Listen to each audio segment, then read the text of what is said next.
আলহামদুলিল্লাহ আমরা আজকে তো ইলেকশন 2nd of May আপনারা জানেন লোকাল ইলেকশন। সো আমরা ক্যাম্পেইন আলহামদুলিল্লাহ আমরা বাঙালি ভাই হলতে লাগে বার হয়েছি।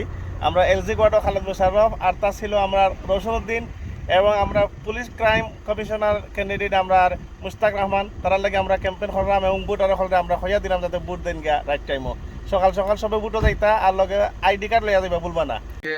আমরা এই ইলেকশনে আমরা 3জন ক্যান্ডিডেট, একজন আমরা এলজি খালেদ মোশাররফ খানের ব্যালট পেপার একবারে নিচে, কাউন্সিলের ব্যালট পেপার নিচে আর রোশন আমরা আগের সেক্রেটারি বাংলাদেশ ইনস্টিটিউশনের তাই 28 আছেন থানরেও ভোট দিবা যারা 28 ভোটার এবং মুস্তাক রহমান তাই হলো পুলিশ কমিশনার আজকা নর্থ ইস্টের মানুষের ভোট দিতা আমি রিকোয়েস্ট করবো আপনাদের কাছে।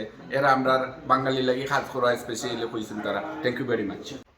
আসলে আজকে আমরা বাংলাদেশি যারা বসবাস করলাম নিকাসেলে, আমি মনে করি এটা আজকে একটা historic day, local council election. আমি যেখানে বোয়াত আছি আমরা কমিউনিটি সেন্টার, এই সেন্টারটা পড়ছে এলজিক অ্যান্ড ব্যানুয়াল ওয়ার্ড। এখানে আমরা প্রতিদ্বন্দ্বিতা করলাম আমরা খালেদ মোশাররফ এক নামে মামুন হিসেবে তার চিনয়, যে খুব শিক্ষিত ছেলে। আমরা খুব আশাবাদী যে অত্যন্ত ওকে গ্রিন পার্টি থেকে তার প্রতিদ্বন্দ্বিতা করলাম।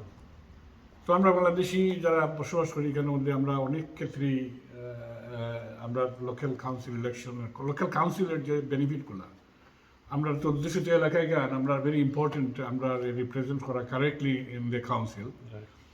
তো এটা বলতে বুঝছেন খালেদ মোশাররফ একজন দক্ষ জ্ঞানী এবং নলেজেবল পার্সন এবং হি ইজ কমিটেড নাও। যে ইলেকশন ক্যাম্পেইন টিম তারা 10-12 দিন যাবৎ নিরলসভাবে প্রত্যেক দরে দরে গিয়ে আপনাদের বোঝানোর চেষ্টা করছেন যে খালেদ মোশাররফ এবং রওশনরে ভোট দেওয়ার লাগি এবং লাইকওয়াইজ আমরা মুস্তাক রহমান যে পুলিশ ক্রাইম কমিশনার হচ্ছেন তাদের ভোট দেওয়ার লাগে।